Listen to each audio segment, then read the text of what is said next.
Hello, this is the fifth video in our Vortex series, and I'm sure if you've seen them all, you agree on 2 points about Vortexian history. First, that this is a pretty revolutionary approach. This is about challenging the way in which you see the world. Vortexian history is not about another room in the big house of history. It's about rethinking what the house of history is all about. And second, I'm sure if you agree, nothing is sacred in Vortexian history. Vortexian history does not fraternize as academic history should. We do not fraternize with our topics, even if we may have sympathies with one or another side. And this video will underscore this when we look at DDT. After all, we don't just look at a chemical that moved from miracle stuff to one of the most vilified chemicals on this planet. We also talk about Rachel Carson, one of the patron saints of environmentalism.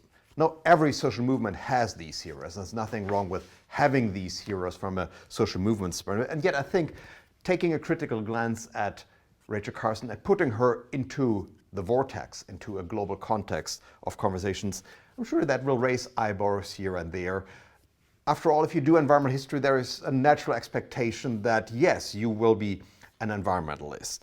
Now, it's true for the founding fathers of environmental history, the people who blazed a path for us in the 70s and 80s. Many of these people were members, if not activists, for environmental causes. And that is pretty much how it is in these new emerging fields that came to life in the 60s, 70s, 80s. What you usually find is a co-evolution of social movements and historiographic field.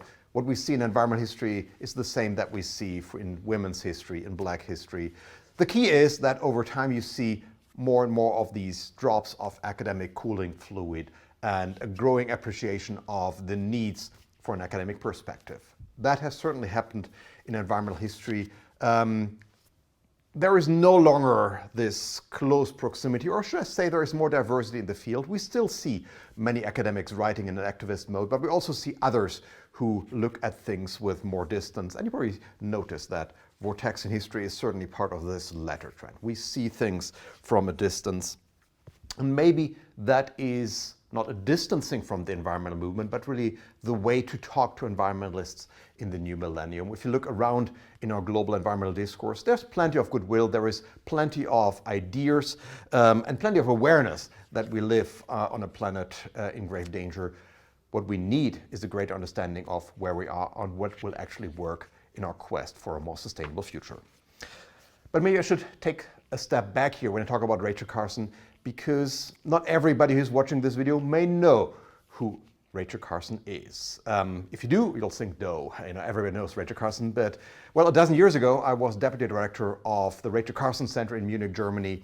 And that center turned into an experiment about, does everybody know who Rachel Carson is? And my experience was that more often than not, I had to answer questions about, who is Rachel Carson? And I had to provide a summary in 2 or 3 sentences about what that is over cocktails. And I don't think that question is embarrassing. The embarrassing question back then was, are you paid by Rachel Carson?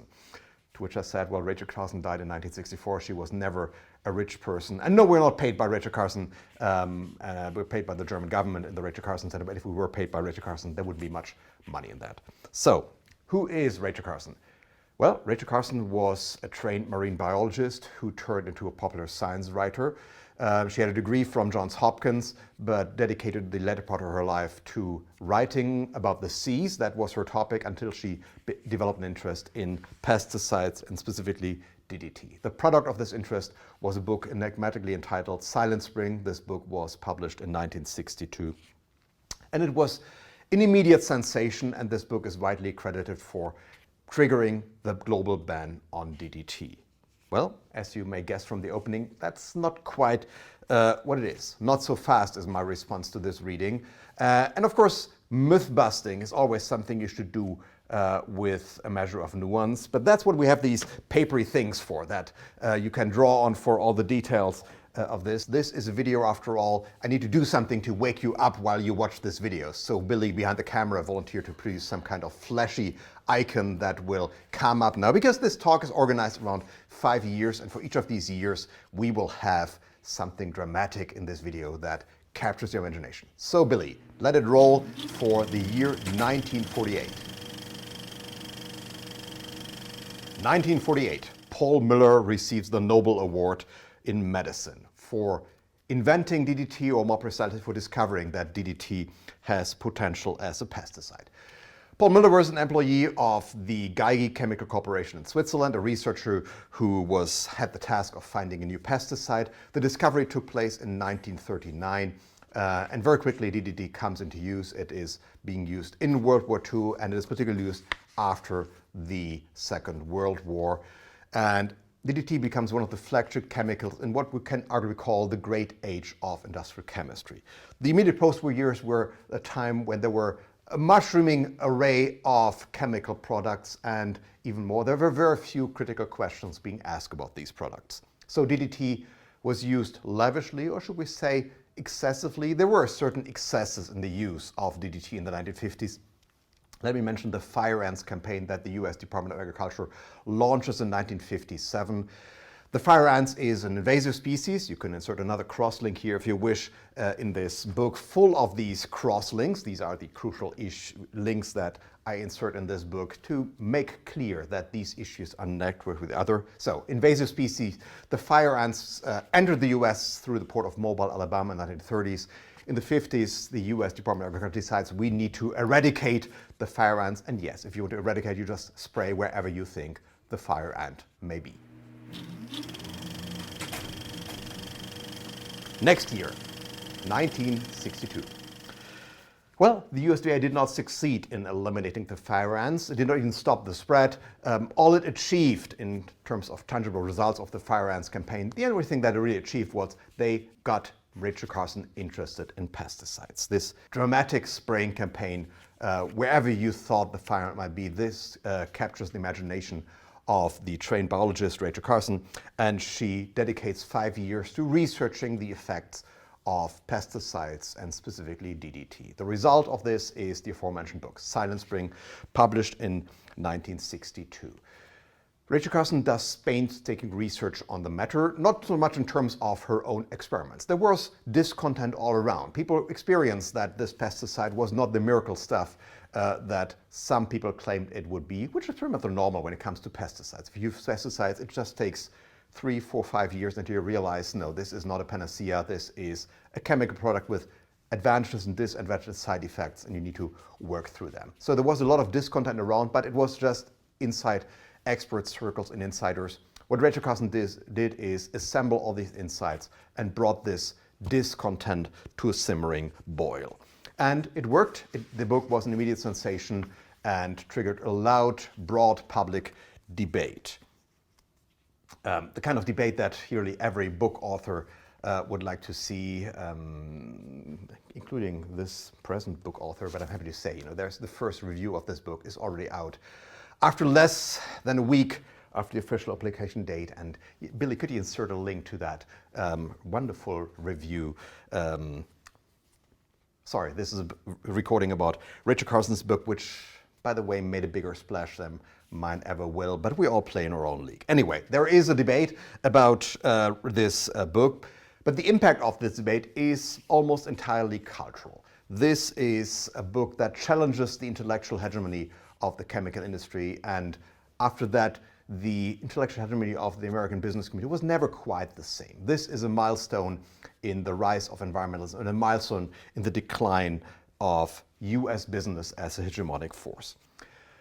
By contrast, the political consequences were practically nil, and I think that's important to make that point, because very often stories about Rachel Carson talk about the publication of Silent Spring, talk about the bitter controversy that this triggered, the truly evil attacks on Rachel Carson.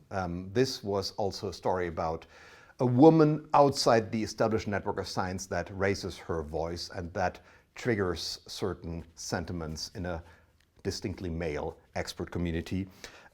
There's a tendency to come from this controversy in 62, 64, 60, and then fast forward to the 70s when DDT is banned. No, if something takes 10 years for a ban to come in force, something happens in those 10 years. And one of the things that happens in the years after Silent Spring's publication is the use of pesticides actually grows. In 1964, the US used 320 million pounds of pesticides. 2 decades later, in 1982, that number stands at 880 million pounds, almost 3 times the amount in the early 60s. So you see that the effect on pesticides use is very small, if there is one at all.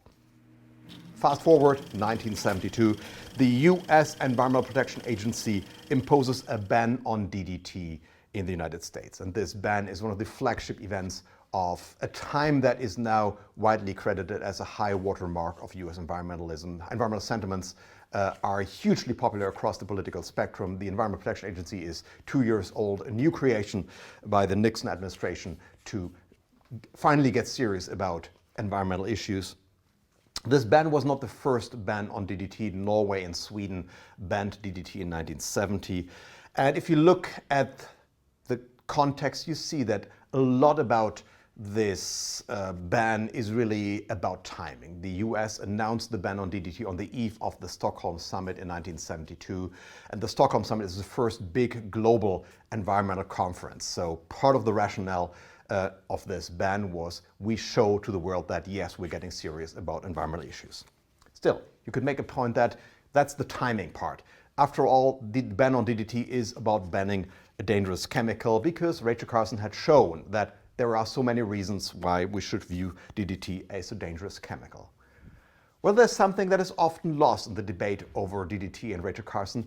The year of maximum use of DDT in the United States was 1959, 3 years before Silent Spring was published. So you could say that in a way DDT was already on a downward slope due to the resistance problem that I mentioned. If you spray with one chemical lavishly, there is a pretty good chance that insects will develop resistance within a matter of years. And there was a weak interest from the manufacturers of pesticides, because what you need to know about DDT as a chemical, it's a really easy chemical. It is very cheap to produce, so manufacturers have an interest in neglecting DDT and moving on to other more expensive, more profitable pesticides. We move on again. 2001, the Stockholm Convention on Persistent Organic Pollutants imposes a ban on 12 chemicals, and that includes DDT. That is the dirty dozen, to use the testosterone-fueled language of this agreement. A dirty dozen of chemicals is banned once more. This ban has very little to do with commercial interests. By 2001, DDT is no longer an issue that has any commercial significance. And we can say that because people have tried to revive the business with DDT. In the 1980s, the Reagan administration in its first years had a certain anti-environmental streak. One of the measures that Reagan imposes in the early years is it revokes the ban on DDT production in the US. DDT use continued to be banned, but the Reagan administration, as heralds of free enterprise, said, you know, we will free American enterprise from pesky regulations, and we want American manufacturers to be free to produce DDT again. And the response from the heralds of free enterprise was, we don't really care. In 1985, there were a grand total of 2 US manufacturers in the DDT business, and they produced a grand total of 300 tons of DDT. So much for revoking this. So commercial interests really not very significant. There's another issue that is significant in 2001 when the Stockholm Convention bans DDT again, and that issue is malaria. In the 1950s, the World Health Organization had launched a campaign to eradicate malaria, and that campaign in the 50s relied heavily on DDT. Now this campaign, to cut a long story short, this campaign unraveled in the 1960s because of the resistance problem. It didn't quite work to use DDT as a primary weapon against malaria. It's important to recognize that the campaign against malaria based on DDT, that unraveled before there was a ban on DDT anywhere. It's just that the one thing that solved everything approach doesn't work for malaria. Malaria remains a problem. It remains a problem to this day. And in 1998, the World Health Organization launched another campaign to roll back malaria. You see how the goal was more modest. But one of the issues that came up was, well, what will be the place of DDT in this campaign? Well, in light of the Stockholm Convention of 2001, the World Health Organization decided that they would not use DDT at all in the fight against malaria, and after much criticism, it changed course just a little bit in 2006 when the World Health Organization decided that it would allow DDT to use in a very targeted, limited manner. The goal was to use DDT as little as possible in this campaign. And in assessing this debate in the early 2000s, I think it's crucial to see that this isn't just a debate about goals and means. This is a debate about symbolic capital. The ban on DDT was one of the first landmark victories of the environmental movement, and reversing this ban was a sensitive matter. And there you see how when we talk about environmental issues, we really talk about a legacy, about early environmentalism, about the legacy of Rachel Carson, and how we always operate in a shadow of history when we take environmental decisions. And it's also about this mystery of the ban, the legend that the ban is forceful and determined, whereas management of pollutants is something that reeks of compromise. Cross-reference to the London smog video here, where we talked about how most pollution control programs are really about making a deal, curbing pollutants while allowing for other issues here. That is something that is the reality of the world, but not something that works well with the sentiment of many environmentalists. They want something more forceful, and the ban on DDT is one of those forceful measures. So where does all this leave us now in 2023? Where are we? Well, I guess the matter is unresolved. We still live in a world where DDT is probably the most vilified chemical on the planet. At the same time, we use it in a very limited, targeted fashion. But there is an idea. Read Silent Spring. Because if you read Silent Spring now, you realize that this book has been transformed by the debate that followed in its wake. Many people view it as a diatribe against pesticides, but if you read it, you realize, well, no, that's not really what the book is. For one thing, Rachel Carson never asked for a ban on DDT. The book is really a call for humility. It's a description of the web of life, and it is a discussion of the folly of intervening into the web of life with brute force technology. This is a book about the folly of seeking control of nature. And by the way, that was the working title of Silent Spring, The Control of Nature. And this call for looking at the intricate web of life, this call has lost nothing of its significance. I'm sure you realize by now, the vortex is not very much about do's and don'ts. That's not what the roaring waters of the vortex allow. The do's and don'ts that we can work with are usually the trivial or the obvious. But it's a good idea to get wise about the web of life. And if you want to get wise about the web of life, well, reading Rachel Carson is not the worst idea.